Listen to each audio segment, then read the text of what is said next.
Assalamualaikum warahmatullahi wabarakatuh. Ya, kembali bersama saya ya teman-teman ya di channel Suwanto Aljafi. Masih seperti biasa ya, saya akan mengulas terkait dengan gangguan asam lambung GERD psikomatis ya, GERD anxiety psikomatis.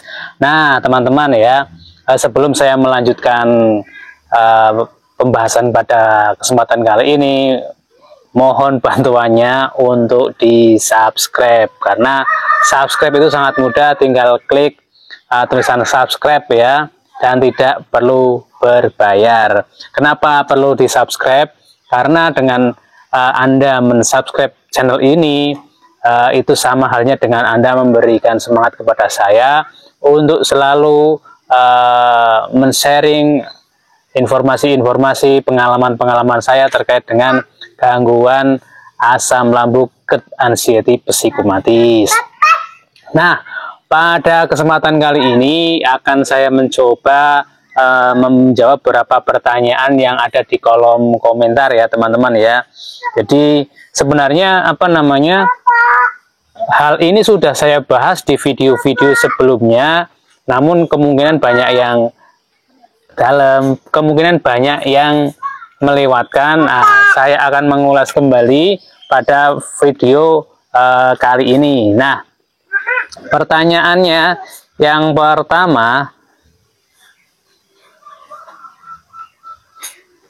ini berasal dari Peso Sandi. Nah, Bang, mohon dijawab, apa dulu rasain pikiran perasaan kayak bingung, kayak nggak fungsi perasaan pikiran, aku sampai teriak nangis-nangis takut Bang, di dada kayak penuh, tidak ada gairah, keinginan mau ngapa-ngapain, jalan pun kayak nggak ada kepinginan, aneh pokoknya, apa aku depresi gila? Nah, teman-teman yang sedang mengalami gangguan pikiran, tenang saja ya, teman-teman itu tidak gila ya, teman-teman itu hanya terganggu mentalnya saja ya. Jadi yang tadinya mentalnya itu mental pemberani, saat ini mental teman-teman itu sedang down saja. Kenapa mental bisa turun? Karena kita itu terlalu lama mengalami penderitaan ini atau keluhan ini atau gangguan asam lambung ini yang tidak sembuh-sembuh, berbulan-bulan bahkan bertahun-tahun, itu pasti mengganggu pikiran kita ya.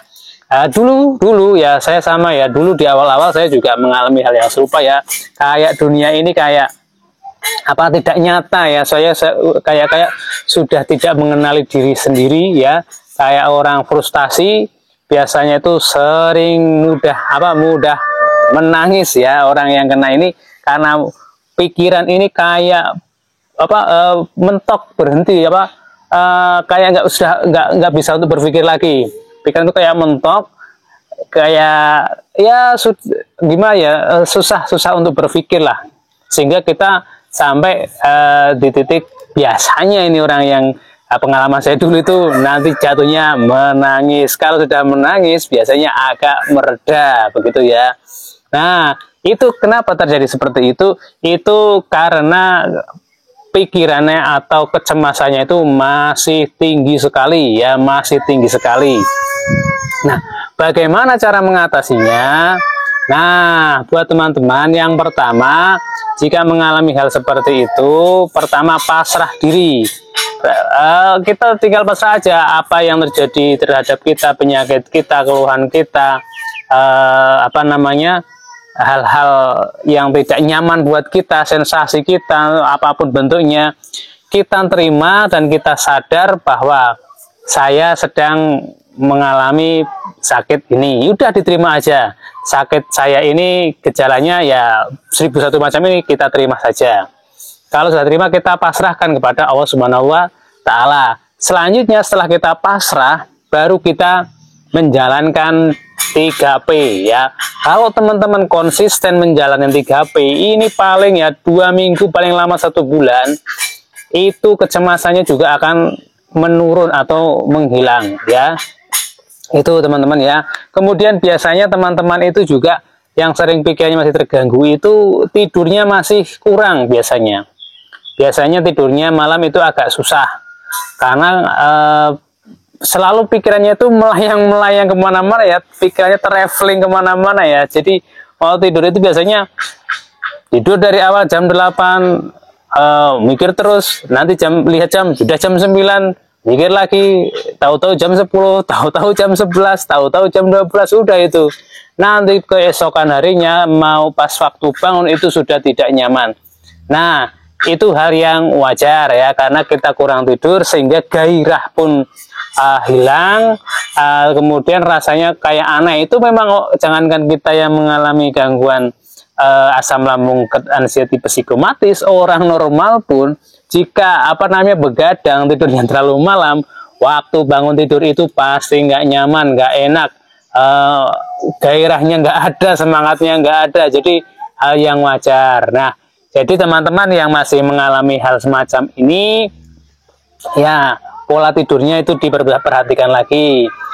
Misal kok susah buat sudah mencoba untuk merem tapi nggak tidur-tidur. Nah, jadi teman-teman yang masih mengalami gangguan psikis yang masih tinggi, itu yang penting matanya terpejam dulu.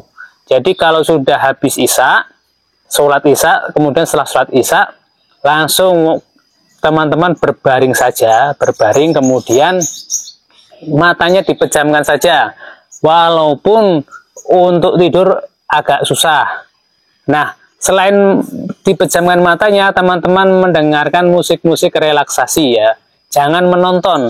Pokoknya prinsipnya mata harus terpejam, dengarkan suara-suara relaksasi, bisa air gemericik, bisa pengajian yang kayak Gus Baha itu kalau pengalaman saya dulu, saya sering mendengarkan pengajiannya Gus Baha ya sampai sekarang ya, mendengarkan pengajiannya Gus Baha ini tanpa disadari tertidur dengan sendirinya, karena saya memikirkannya itu atau membayangkannya itu fokusnya itu mendengarkan apa yang disampaikan Gus Baha, itu tahu-tahu saya sudah tertidur itu waktu dulu ya. Atau mungkin kalau teman-teman yang suka dengan musik-musik relaksasi kayak musik hipnoterapi itu juga bisa membantu, tergantung nanti teman-teman itu agak terbantunya yang mana, nanti disesuaikan saja. Nah itu teman-teman ya. Kemudian selain pola tidurnya, teman-teman juga harus menjaga minumnya ya. Ini minum biasanya teman-teman itu karena terlalu memikirkan penyakit itu sampai lupa untuk minum. Nah, minumnya itu minum harus putih ya, air putih hangat ya, tidak boleh yang lainnya. Putih dingin jangan ya, apalagi yang berasa jangan. Udah, minum putih hangat saja, minimal sehari 8 gelas ya, 8 gelas. Nah, kalau saya biasanya sukanya minumnya ini adalah setengah jam atau sejam sebelum makan dan sejam setelah makan. Nah, itu kalau sehari makan 3 kali berarti saya minum sudah 6 gelas. Sama tambah lagi waktu antara makan siang, makan pagi dan makan siang, dan makan siang dengan makan malam, itu saya juga minum lagi 2 gelas. Dan saya masih tambah lagi ketika saya setelah melakukan aktivitas ya. Jadi minum saya itu lebih dari 8 jam. Cuma nanti efeknya adalah kita sering buang air kecil. Nah, nanti kalau ketika kita sering buang air kecil, kita nggak usah khawatir, nggak usah dipikirkan, itu alamiah ya. Karena minumnya banyak ya, yang dikeluarkan juga banyak. Dulu saya awal-awal sering minum, kemudian sering pipis, itu menjadi pemikiran sendiri. Langsung pikirannya, wah jangan-jangan ginjal saya yang terkena dan lain sebagainya. Itu ya waktu waktu kecemasannya masih tinggi. Nah, selanjutnya ya, pertanyaan berikutnya ya.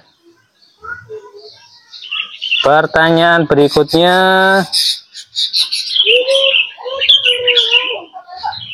ini dari Indra Lesmana TD9KI. Mas mau tanya, apakah saat kambuh terasa sensasi dada sesak, jantung berdetak kencang, dan panik cemas? Nah, yang namanya orang yang terkena gangguan asam lambung anxiety psikomatis pasti mengalami yang namanya dada sesak ya, jantung berdetak kencang, panik dan cemas. Itu pasti ya, semua yang mengalami asam lambung asiatik bersifat ini sensasi yang pasti dialami oleh semuanya ya yang mengalami gangguan asam lambung asiatik, dan itu hal yang normal ya, hal yang normal. Nah, jadi penyebabnya itu ada dua ya, yaitu gangguan psikis kita atau gangguan pencernaan kita. Nah, kita harus kita selesaikan kedua-duanya ya.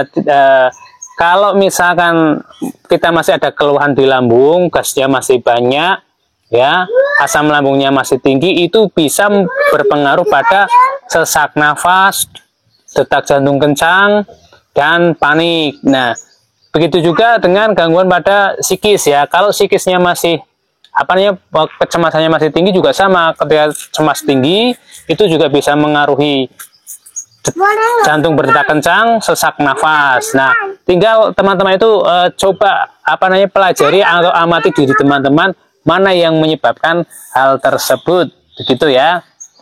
Cara mengatasinya bagaimana? Cara mengatasinya yang penting jaga 3P, jaga pola makan, jaga pola pikir, dan jaga pola hidup ya.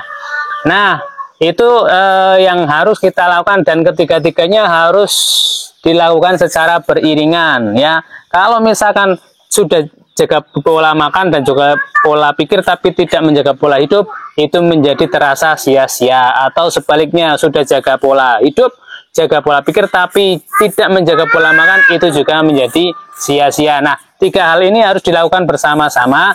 Nanti untuk yang gejala perutnya atau gejala asam lambungnya itu biasanya 2-1 bulan itu sudah terselesaikan. Memang yang agak lama itu adalah pemulihan untuk yang psikisnya, karena ini yang dilawan adalah tidak kelihatan ya, tidak kelihatan. Nah, ini yang perlu kita lakukan adalah yang penting masa bodoh dengan apapun, dengan sekitar kita masa bodoh, dengan sensasi kita masa bodoh, sehingga nanti kita pikirannya itu tidak traveling kemana-mana, begitu ya. Kemudian alihkan fokus ya. Jika kita mengalami ketakutan, alihkan fokus. Ketika kita sensasi, kita fokusnya langsung cari pengalihan hal-hal yang menyenangkan, entah itu melakukan hobi-hobi yang menyenangkan atau apapun, yang penting fokus kita teralihkan, begitu ya teman-teman. Itu untuk mengatasi gangguan yang kita alami, sesak nafas, kemudian jantung yang berdetak kencang. Nah, kemudian untuk menangani jangka pendeknya itu biasanya saya minum air putih hangat ya, air putih hangat. Jadi ketika sesak nafas muncul dulu sesak nafas muncul, kemudian perut kerasa kayak ada dorongan ya, ada gas yang tinggi, kemudian kelingan, itu saya selalu minum air putih hangat ya. Kalau sudah itu duduk saja, di bawah duduk saja. Itu. Kemudian pertanyaan berikutnya ya dari Pak Sijaladara 4577. Assalamualaikum, maaf Mas, mau tanya dulu, waktu medisnya masih ada, apakah masih konsumsi obat dokter, apakah udah berhenti minum obat dokter? Nah, jadi waktu saya dulu memutuskan untuk berhenti meminum obat ya, itu dikarenakan saya mengalami sakit yang luar biasa pada perut ya. Setiap saya minum obat dari dokter ya, yang sole-sole itu ya, itu perut saya itu kayak ditekan dari dalam ya, bukan dari luar, kayak di dalam itu kayak mau ditonjokin dari dalam. Nah, tiap minum selalu seperti itu, sampai saya itu diberi obatnya itu ganti-ganti terus ya, minum itu sakit lagi ganti, minum itu ganti.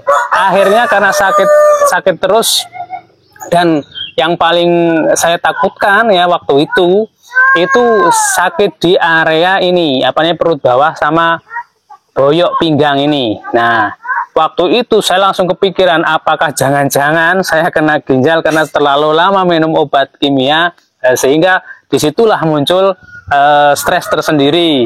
Jadi stresnya ada lagi, rasa sakit perutnya luar biasa, paling sakit sekali, dan merasakan sampai pipis itu buang air kecilnya juga merasakan kayak ada yang tertinggal di saluran saluran buang airnya, sehingga waktu itu betul-betul dalam pikiran saya itu saya takut terkena penyakit ginjal ya, sehingga karena saya punya takut itu saya akhirnya memutuskan untuk tidak meminum obat itu ya, saya memutuskan untuk tidak minum obat dan saya mencoba mempraktekkan menjaga 3P.